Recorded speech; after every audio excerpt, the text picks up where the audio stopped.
Salut à tous! Dans cet exercice, il s'agit de calculer deux primitives. La primitive de sinus x sur sinus x plus cos x, il manque un dx, et la même chose avec au numérateur un cosinus.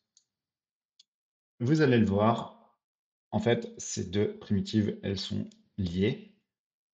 Et donc, c'est pas une question et une question 2, c'est deux primitives qu'on va calculer ensemble. Alors, la première, on va l'appeler i.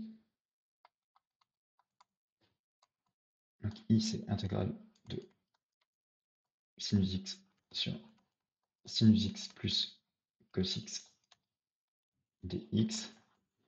Et J, donc c'est la version avec le cos.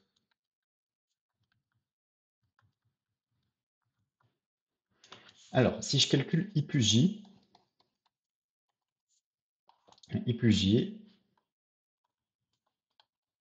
c'est sin plus cos sur sin plus cos dx, bien sûr. Et donc, ça fait intégrale de 1 dx. Et donc, ça fait x plus constante. Maintenant, je vais faire I moins J. I moins J, c'est intégrale de sinus x moins cos x sur sinus x plus cos x dx. Eh bien ça, c'est du U' sur U. C'est du U' sur U parce que sin moins cos, enfin la dérivée de sin, c'est cos, et la dérivée de cos, c'est moins sin. Donc c'est du moins U' sur U, pour être précis. Donc ça, en fait, c'est moins, eh bien, U' sur U, c'est du log, c'est du moins log de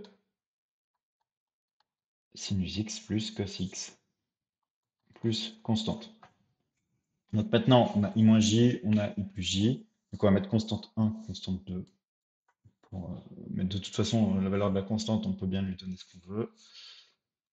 Si on fait la somme et qu'on divise par 2, ça donne I égale x moins ln de sinus x plus cos x plus constante 1 plus constante 2 sur 2, mais on va la noter qu'à 1.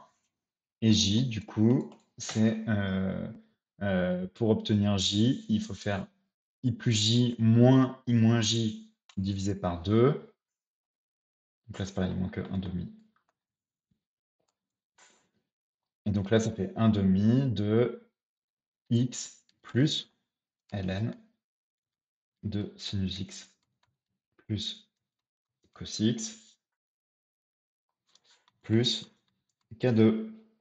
Et voilà, à partir de ça, on a calculé nos deux intégrales de manière entrelacée, disons. En tout cas, pour calculer l'une, on a eu besoin de calculer l'autre, en calculant leur somme et leur différence. On est donc arrivé au bout de cet exo. N'hésitez pas dans les commentaires à proposer d'autres exercices, à signaler les faits que vous voyez et à vous abonner.